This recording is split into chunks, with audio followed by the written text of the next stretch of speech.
चीज को पहुंचाया जाए कि किन स्टेप्स को फॉलो करते हुए आप इस गोल को अचीव कर सकते हैं। किसी नौजवान को जॉब्स की तरफ जाना है या कोई सिविल सर्विसेज में जाना है तो फिर जाहिर है उसी की तैयारी करनी चाहिए।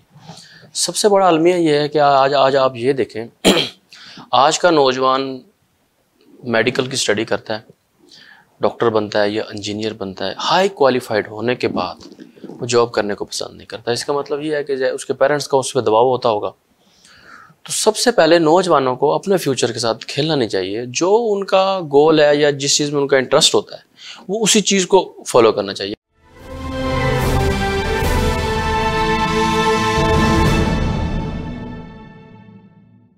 बिस्मिल्लाहिर्रहमानिर्रहीम, अस्सलाम वालेकुम। प्रोग्राम मास्टर क्लास कन्वर्सेशंस के एक नया एपिसोड और एक नए मेहमान के साथ मैं हूं आपका मेज़बान दानियल हुसैन।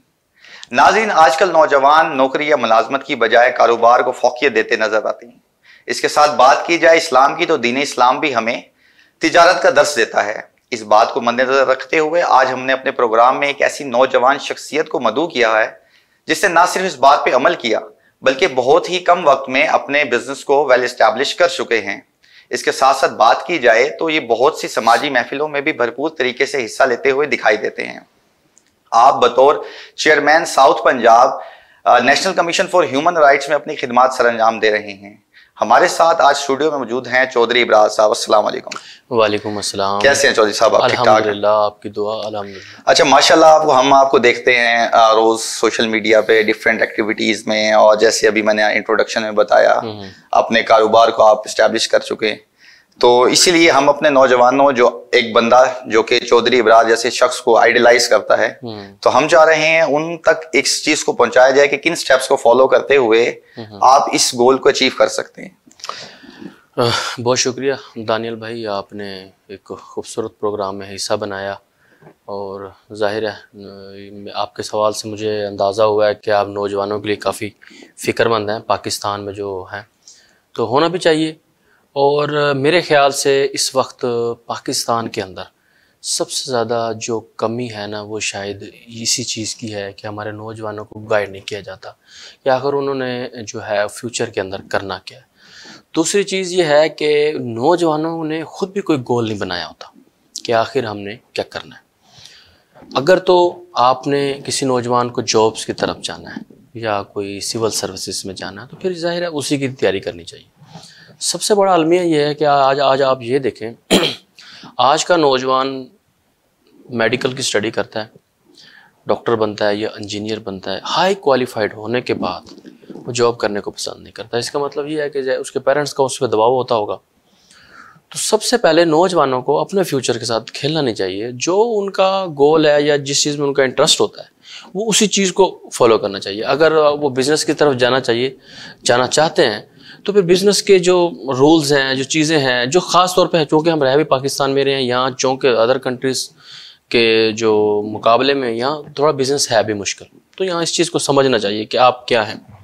मैं ये कहता होता हूँ, पहले भी मैं ये नौजवानों को ये बात बता चुका हूँ।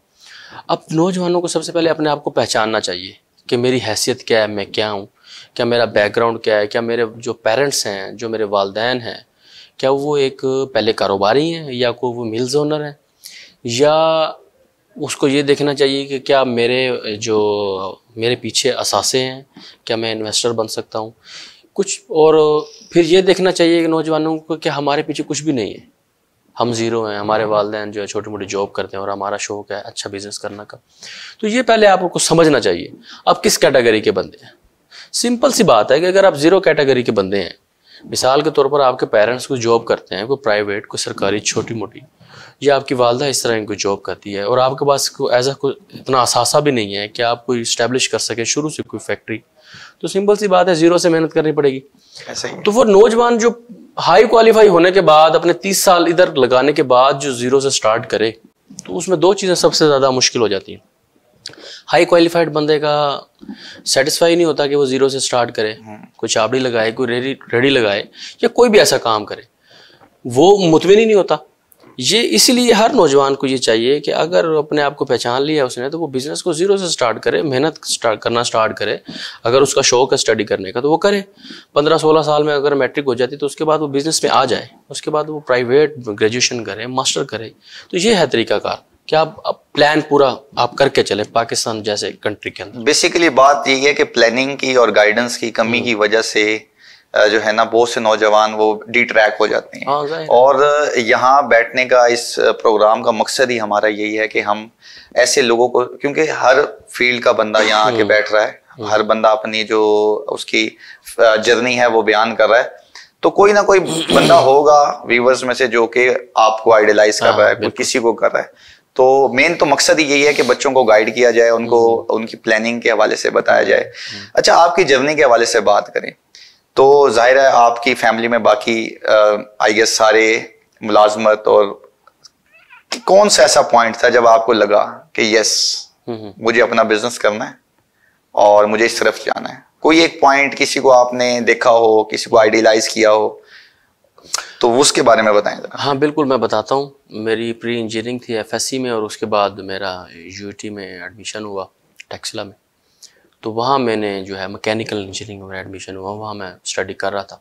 शौक़ मेरा शुरू से यही था कि मैं बिज़नेस करूँ, लेकिन उसमें यह था कि यार वालिदैन की मर्ज़ी थी कि मैं स्टडी की तरफ जाऊँ, क्योंकि हमारा कोई बैकग्राउंड बिज़नेस फैमिली से तो है नहीं। तो आई थिंक मेरे ख्याल से कोई 4th सेमेस्टर था मेरा, तो जब मैंने अपने 2 सीनियर्स के बैच थे उनको पास आउट और देखा, उसमें से मेरा ख्याल से कोई 100 का बैच होता था, तो मैं सीनियर से दोस्ती थी अच्छी खासी, तो मैं देखता था कि कोई भी सीनियर किसी अच्छी जॉब पे जाके नहीं एडजस्ट हो रहा, और अगर कोई लगे हैं तो 30,000 40,000 पे जाके एडजस्ट हो रहे हैं। मैंने ये सोचा, मैंने कहा यार अगर आप 4 साल की अच्छी खासी डिग्री कर रहे हैं, मैं ये डिग्रेड नहीं कर रहा वो नौजवानों को जो इंजीनियर बन रहे हैं, एक रियलिटी है जैसे जो मैंने सोचा, आपने मुझसे पूछा, तो मैंने सोचा कि यार ये 30-40,000 से कहाँ गुजारा होना है, ये तो आजकल अगर आपने एक्सपेंस को मीट करना है तो ये तो आपका पेट्रोल भी नहीं है। तो बस वहाँ फिर मैंने कहा इसको फ्रीज करता हूँ, मैं वापस जाके बिज़नेस ज़ीरो से स्टार्ट करूँगा। तो फिर मैं सारी कश्तियाँ जला के जो है ना मैंने ज़ीरो से बिज़नेस स्टार्ट किया था। फिर ये हुआ कि एक तो साफ लफ्ज़ों में नीयत साफ़ थी, कुछ कर दिखाने का जज्बा भी था, और अल्लाह की करम नवाजी के साथ दोस्त भी अच्छे मिल गए जिन्होंने भरपूर मेरा साथ दिया, और वालिदैन की दुआएं भी थी। तो ये हुआ कि अल्लाह पाक ने कामयाबी दे दी। और ये तो हकीकत है कि जब आप साफ़ नीयत के साथ किसी चीज़ की जद्दोजहद करते हैं और तो अल्लाह पाक आपको दे देता है। जी एग्जैक्टली, बात ये है कि नीयत साफ होनी चाहिए, और इसमें जैसे आपने खुद क्लियर कर दिया कि इसका ये मतलब नहीं है कि आप एजुकेशन को बिल्कुल ही छोड़ दें। ठीक है, अगर आप समझते हैं कि आप इस चीज को अचीव कर लेंगे, क्योंकि हर बंदे की एक विल पावर भी होती है ना, क्योंकि दरमियान में ग्रेजुएशन को, इंजीनियरिंग को दरमियान में छोड़ देना हर बंदे की बस की बात भी नहीं है। ये मैं आपको इस बात पे मैं टोक के आपको एक चीज और ऐड करता जाऊं।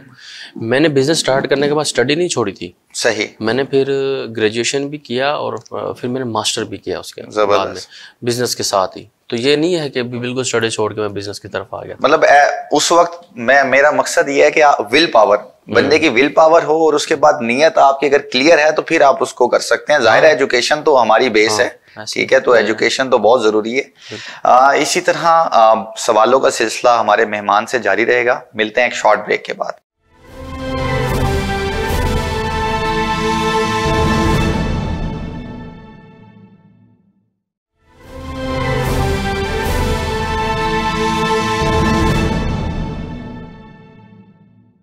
जी वेलकम बैक।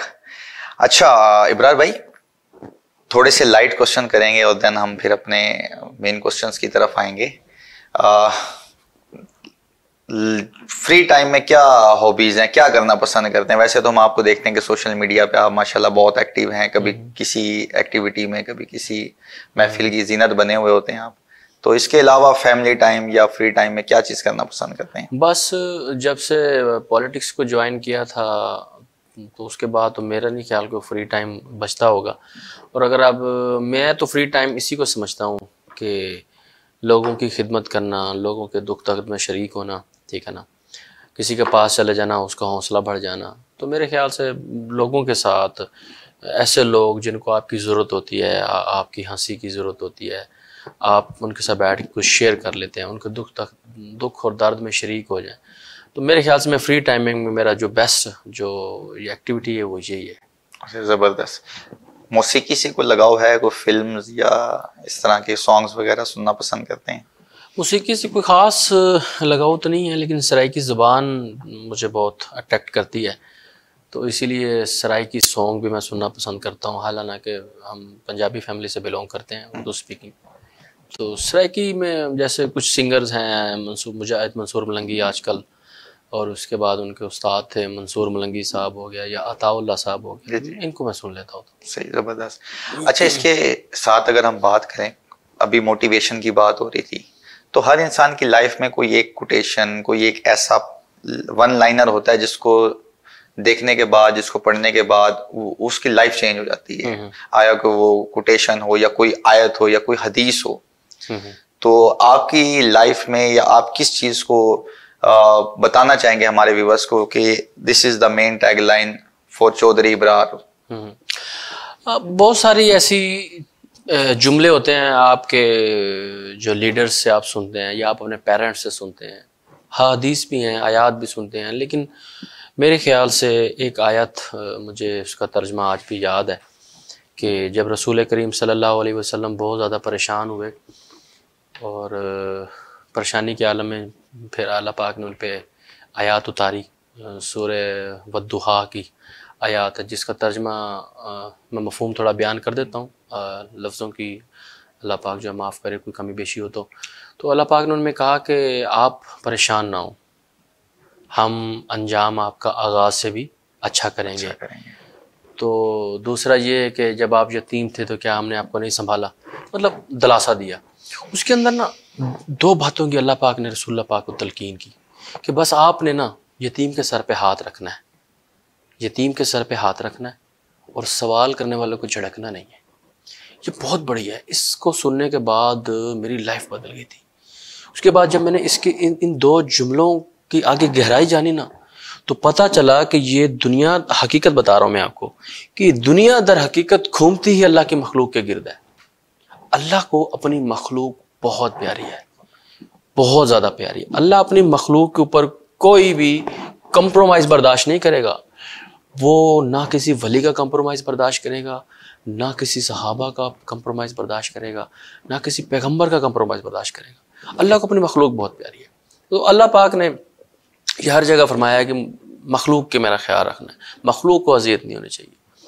तो मेरे ख्याल से ये एक टर्निंग पॉइंट था और इसने मेरी लाइफ में बहुत सी चेंजिंग्स भी की और मुझे शायद मेरी कामयाबी का राज भी ये है। उसके बाद मैं बहुत ख्याल रखता हूँ इस चीज़ का कि मेरे हाथ से ऐसा काम ना हो जिससे अल्लाह की मखलूक को तकलीफ़ हो, मेरे ज़ुबान से ऐसा जुमला ना निकल जाए जिससे किसी की दिल आज़ारी हो। बेसिकली बड़ा मशहूर है यही, जो हमारे इस्लाम भी हमें दर्ज देता है कि अल्लाह तो जो है वो तो माफ़ हो सकते हैं, लेकिन जो हुकूकुल इबाद है वो कभी अल्लाह माफ नहीं करेगा। मैंने आपको बताया ये इतना एक लंबा टॉपिक है कि आप इसकी गहराई में जब जाएंगे तो पूरी दुनिया, पूरी कायनात अल्लाह के मखलूक के गिर्द घूमती है। बिल्कुल ऐसे ही है। पूरी आप जो भी मामला देखेंगे, कोई वाकया देखेंगे, उसमें अल्लाह के मखलूक का जिक्र है, अल्लाह के मखलूक का मामला है। बस ये पूरी कायनात जो लेन देन है, नफा नुकसान है, वो अल्लाह की मखलूक के साथ जुड़ा हुआ है बस। एग्जैक्टली। अच्छा इब्रार भाई, रिसेंटली आपने ज्वाइन किया है National Commission for Human Rights as a chairman South Punjab, तो इसके बारे में जरा बताइएगा कि इस ऑर्गेनाइजेशन का काम क्या है और आप बतौर चेयरमैन क्या खिदमात हमारी कम्युनिटी के लिए सर अंजाम दे रहे हैं और क्या क्या एक्टिविटीज आप लोग इस रीजन में परफॉर्म कर रहे हैं, इसके बारे में। सबसे पहले तो मैं शुक्रगुजार हूँ अपने CEO साहब का, चौधरी कमर रज़ा रंधावा साहब का, जिन्होंने मुझ पर भरोसा किया, एतमाद किया और chairman human rights south Punjab लगाया। वैसे तो ह्यूमन राइट्स के हवाले से और वेलफेयर काम के हवाले से मैं काफ़ी अरसे से, यानी कि तकरीबन 8-10 साल से काम कर रहा हूँ। डिफरेंट प्रोजेक्ट्स मैं पर्सनली भी कर रहा हूँ, डिफरेंट NGOs के साथ भी मिलके हम कर रहे होते हैं। और ह्यूमन राइट्स का उन्होंने मुझे दे दिया, मेरा इंटरेस्ट है इसके अंदर, मेरा पसंदीदा ये एक एक्टिविटी है। ह्यूमन राइट्स में देखें, मैं तो हमेशा आवाज़ उठाता हूँ, किसी गरीब की आवाज़ है, इस चीज़ से बाला इम्तियाज़ होकर के उसका मज़हब क्या है या उसकी नस्ल क्या है या उसकी ज़ात क्या है, हम इसकी आवाज़ उठाते रहते हैं।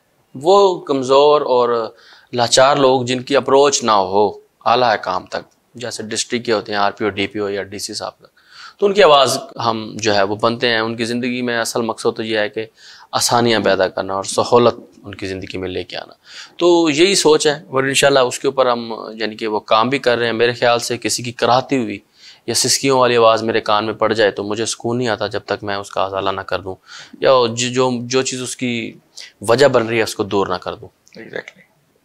चलें जी, बहुत शुक्रिया इब्राज साहब आपकी तशरीफ़ आवरी का और प्रोग्राम के लिए। और नाज़रीन, मुझे उम्मीद है कि इब्राज साहब की बातें आपको बहुत अच्छी लगी होंगी, और जो इनकी जर्नी है और जो इन्होंने जिन स्टेप्स को फॉलो किया है, हमारी यूथ उसको स्टेप्स को फॉलो करके अपने जो गोल है उसको अचीव करेगी। नेक्स्ट प्रोग्राम के लिए इजाज़त दीजिए। अल्लाह हाफिज़।